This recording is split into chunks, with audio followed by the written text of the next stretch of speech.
இந்த செய்தியை வழங்குபவர்கள் Ravi colours. Kurti, tops, cotton pant, leggings, shawl, kids wears மற்றும் நைட்டிகள், பெண்கள் மற்றும் ஆண்களின் உள்ளாடைகளுக்கு என்றே ஒரு பிரத்யேக showroom. Ravi colours, Raja theatre signal அருகில், நேரு வீதி, புதுச்சேரி. வணக்கம். முக்கிய செய்திகள். குடியரசுத் தலைவரை சந்தித்தார் புதுச்சேரி துணைநிலை ஆளுநர் கைலாசநாதன். மாநில வளர்ச்சி திட்டங்கள் குறித்து ஆலோசனை. தேசிய தரவரிசை பட்டியலில் இடம் பிடித்த மகாத்மா காந்தி பல் மருத்துவமனை.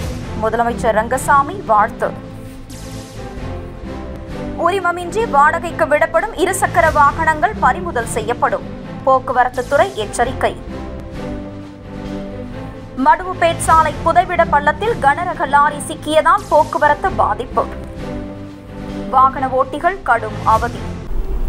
இனி விரிவான செய்திகள். புதுச்சேரியின் புதிய துணைநிலை ஆளுநராக பொறுப்பேற்றுள்ள கைலாசநாதன் பல்வேறு அதிரடி நடவடிக்கைகளை மேற்கொண்டு வருகிறார்.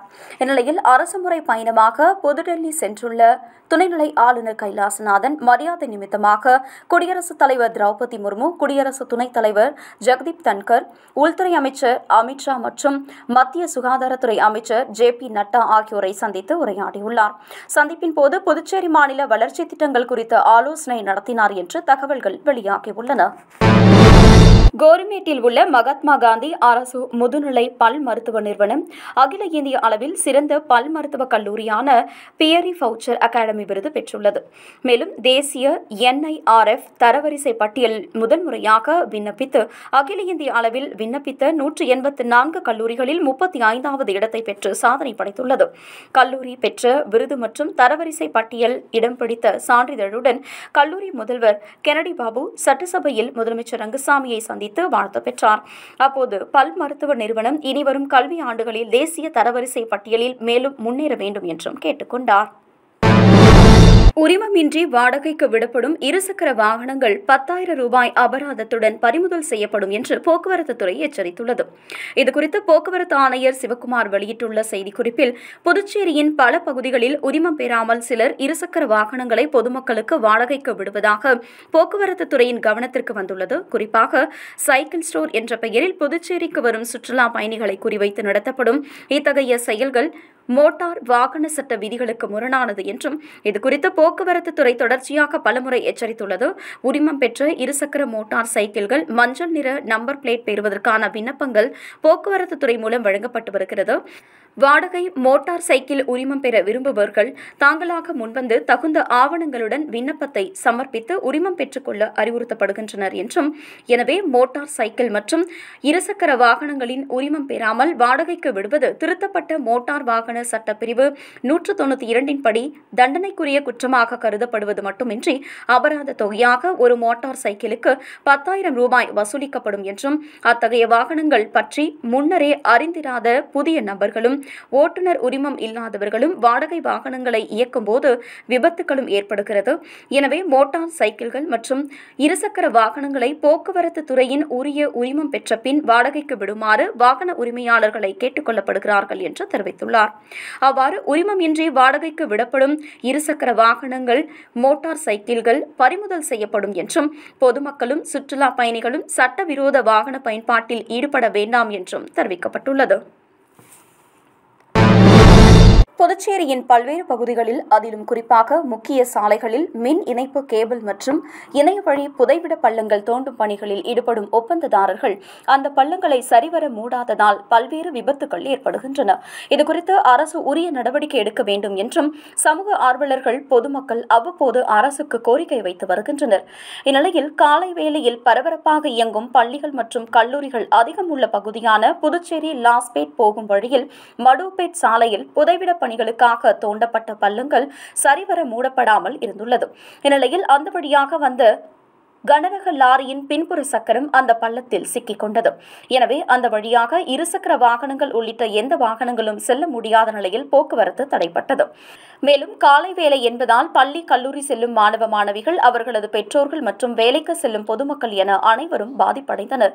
எனவே பள்ளத்தில் சிக்கியிருந்த அந்த லாரியை அருகில் இருந்த 2 பொக்லைன் இயந்திரம் கொண்டு அப்பகுதி மக்களே அந்த லாரியை மீட்கும் பணியில் ஈடுபட்டனர். இதனால் அப்பகுதியில் சிறிது நேரம் பரபரப்பு ஏற்பட்டது. மேலும் இதுபோன்ற பள்ளங்களை ஒப்பந்ததாரர்கள் சரிவர மூட வேண்டும். அப்படி அல்லாத பட்சத்தில் ஒப்பந்ததாரர்களின் மீது கடுமையான நடவடிக்கை எடுக்க வேண்டும் என்றும் பொதுமக்கள் வலியுறுத்தியுள்ளனர். தமிழகத்தில் முதலீடு செய்ய திட்டமிட்டுள்ள ஜப்பான் நாட்டு தொழிலதிபர்கள் புதுச்சேரி அடுத்த மொரட்டாண்டி பிரத்யங்கரா தேவி கோவிலில் நடந்த சத்குரு சம்ஹார ஹோமத்தில் பங்கேற்றனர். ஜப்பான் நாட்டை சேர்ந்த முன்னணி நிறுவனங்களின் தொழிலதிபர்கள் தமிழ்நாட்டில் முதலீடு செய்ய ஆர்வம் காட்டி வருகின்றனர். தமிழகத்தில் ஏற்கனவே உள்ள ஜப்பானிய தொழிலதிபர்களும் தங்களுடைய வியாபாரத்தை விரிவாக்கம் செய்ய திட்டமிட்டுள்ளனர். இதற்கான வர்த்தக ஆலோசனை மற்றும் கலந்தாய்வு கூட்டம் சென்னையில் நடைபெறவுள்ளது. இந்நிலையில் ஜப்பான் நாட்டு தொழிலதிபர்கள் 60 பேர் புதுச்சேரிக்கு வந்தனர். அவர்கள் மொரட்டாண்டியில் உள்ள பிரத்யங்கரா தேவி கோவிலில் நடைபெற்ற சத்குரு சம்ஹார ஹோமத்தில் பங்கேற்றனர். மேலும் ஜப்பான் தொழிலதிபர்கள் சத்குரு சம்ஹார ஹோமம் எதிரிகளை வெற்றி கொள்ள உதவும் வழிபாடு என்றும் இதன் மூலம் வெளிப்படும் பெரும் ஆற்றல் நம்மை பாதுகாக்கும் சக்தி வாய்ந்த கவசமாக விளங்குகிறது. இந்த யாகம் அஸ்வமேத யாகத்திற்கு இணையானது. இந்த யாகத்தை செய்பவர்கள் ராஜாக்கள் ஆகக்கூடிய யோகம் இருக்கிறது என்றும் இதன் காரணமாகவே தமிழகம் வரும்போதெல்லாம் இந்த சத்ரு சம்ஹார ஹோமத்தினை செய்கிறோம் என்று தெரிவித்துள்ளார். இதன் மூலம் புத்துணர்ச்சியும் புதுவித ஆற்றலையும் உணர்கிறோம். இதயபூர்வமாக இறைவனை வேண்டினால் அனைத்துமே நல்லதாகவே நடக்கும் என்று தெரிவித்துள்ளனர். புதுச்சேரியில் நாளுக்கு நாள் சைபர் குற்றங்கள் அதிகரித்துக் கொண்டே வருகிறது. காவல்துறையினர் பல்வேறு விழிப்புணர்வு நடவடிக்கைகள் மேற்கொண்டு வந்த போதிலும் பொதுமக்களிடம் போதிய அனுபவமோ விழிப்புணர்வோ இல்லாததால் பல்வேறு குற்ற சம்பவங்கள் அதிகரித்துக் கொண்டே வருகிறது. இதே நிலையில் வெள்ளியனூரை சேர்ந்த குமார் என்பவரை தொடர்பு கொண்ட நபர் பகுதி நேர வேலை உள்ளது, அதற்கு முன்பு பணம் அனுப்புமாறு கூறியுள்ளார். அதை நம்பிய அவரும் 1,65,000 ரூபாயை அனுப்பி ஏமாந்துள்ளார். இதேபோல் திலாஸ்பேட்டையை சேர்ந்த விஸ்வநாதன் ஆன்லைன் மூலம் பருப்பு ஆர்டர் செய்து 10,000 ரூபாய் அனுப்பி ஏமாந்துள்ளார். காரைக்கால் சத்தியமூர்த்தி என்பவரை தொடர்பு கொண்ட நபர் சிபிஐ அதிகாரி போல பேசி உங்கள் மகள் பண மோசடியில் சிக்கியுள்ளார், அவரை விடுவிக்க பணம் வேண்டும் என்று கேட்டுள்ளார். அதற்கு பயந்தும் அவர் 55,000 ரூபாய் அனுப்பி ஏமாந்துள்ளார். இதுகுறித்து சைபர் கிரைம் காவல்துறையினர் விசாரணை மேற்கொண்டு வருகின்றனர். மேலும் பொதுமக்கள் எச்சரிக்கையோடு இருக்க வேண்டும் என்றும் காவல்துறை சார்பில் தெரிவிக்கப்பட்டுள்ளது. இனி வருவது புதுவையில் இன்றைய தங்கம் மற்றும் வெள்ளி விலை நிலவரம். இன்றைய தங்கம் வெள்ளி விலை விவரம். புதுவையில் இன்றைய தங்கம் வெள்ளி விலை விவரம் வழங்குபவர்கள் முத்து கோல்ட் ஹவுஸ், பாண்டிச்சேரி. தங்கம் 1 கிராம் 6,680 ரூபாய்.